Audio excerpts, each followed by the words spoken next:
Okay, so this question came out of our placement test. It is worth 15 points, and the placement test is 15 points only, which means if you answer this theorem, you are secured to have a spot in the Liceo. Okay, so if we're going to prove that square root of 2 is irrational, you know the definition of irrational numbers. It's either non-terminating or it cannot be a fraction, in short. So we cannot prove this directly, because if we do, we will run out of numbers to write the square root of 2 in a lot of decimals. So we're going to use an indirect proof. We call that proof by contradiction. Okay, so we're going to pretend that this square root of 2 is irrational, is false, which means that this square root of 2 is irrational. We're going to make it square root of 2 is rational. Okay, so after this, we're going to falsify this statement indirectly saying that the theorem itself is true. So if square root of 2 is rational, definition of rational is that it could be written in a fraction. Let's say a over b. Okay, so let square root of 2 be equal to a over b. Okay, such that a over b, their GCD, their greatest common denominator, is only 1.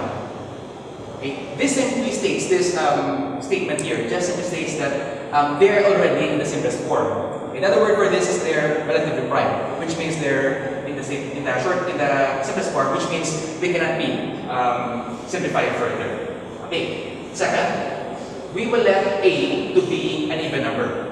Okay. So a be an element of even numbers. Even numbers. Okay, we're going to let even numbers to be 2n. So let's say, for example, a is equal to 2n here. Okay, so we're going to directly say that this is false and directly saying that it's true. Okay, so let's devise an argument.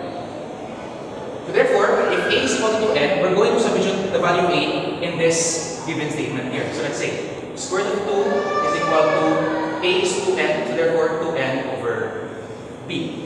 Okay, so let's do the algebra in this part and try to get the value of b. Okay, first step, cross multiply. So what we have is square root of 2, b is equal to 2n. Okay, so since we have a square root symbol, it's kind of nasty to put a square symbol in any equations. We need to square the whole equation here so that we will get rid of the square root symbol. Okay, we will have 2b squared equals 4n squared. I already distributed the square in the 2n, the square here. Afterwards, furthermore, the b has a coefficient. Get rid of the coefficient by dividing them both by 2. So what we have is b squared equals 2n squared. So let's end writing this part over here. Okay, so b squared is said to be 2n squared. Okay, so if we're going to substitute n as any number, we're going to square that number and then multiply it all by 2. We will still end up in an even number, since we will just multiply it by 2. Okay? Which means that b squared is an even number. Okay? Now, if b squared is an even number, the square root of any even number, provided it's a perfect square, the square root is always even. Okay? So we can say that b is an element of even numbers. Well, if we're going to look at in the mathematics part, the square of an odd number is always an odd number. You can try to check that. The square of an even number is always an even number. Okay, 3 squared is 9, still odd. 5 squared, yes, 25 is still odd. Square of 4 is 16, even. A square of 10 is 100, still even. So you can justify it evenly. So we end here. B, therefore, is an element of even numbers.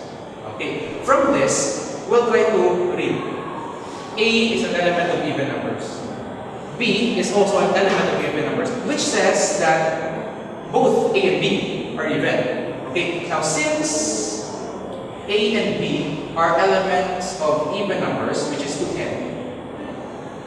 Now if they're even, their GCD is not equal to 1. Right? Their GCD, the greatest common denominator, is not equal to 1 because they can still be simplified. Well, at least even numbers are 2 and 2. You can still simplify that to 1. Okay? So, meaning this is false to this one. This is a contradiction in this part. This is a contradiction. Because we first assume that the GCD is equal to 1, but then we prove that it is not equal to 1. Therefore, this is a contradiction, which now square root of 2 is rational. Thus, square root of 2 is not rational. Okay, we can say it in this form. Square root of 2 is not rational. Now, what is the opposite of rational? Which means, furthermore, therefore, square root of 2 is not rational, therefore square root of 2 is irrational. Okay, so this shows the theorem.